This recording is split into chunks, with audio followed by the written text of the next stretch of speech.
Mziko mpendwa wao aliyeuliwa kinyama na wafugaji wa ngamia na mwili wake kuliwa na wanyama pori katika mpaka wa Kitui na Tana River. Pius Ndaka mwenye umri wa miaka 50 aliuliwa alipokuwa akichunga ng'ombe mpakani mwa Tana River na Kitui mwaka mmoja uliopita. Familia pamoja na viongozi wanaomba serikali kufanya uchunguzi wa kifo chake na kudumisha usalama mpakani mwa kaunti hizo mbili.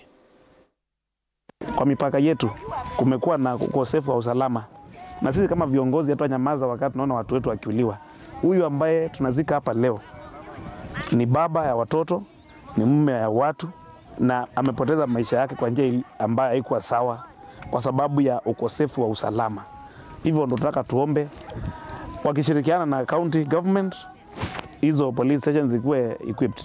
Na imekuwa serious ya kwamba hata kuna ingine iko Nuhu na iko Nguni ambao watu wa Tana River walisema haipaswi kujengwa hapo. Huyu Pius Ndaka alikuwa mfanyikazi wangu na alikufa the year 2023, na hata wa sasa saa hii ndio tunamsika kwa sababu DNA ilichelewa sana, na this time tumepata DNA.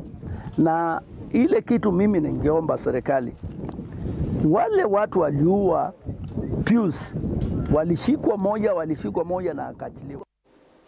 Na mtazamaji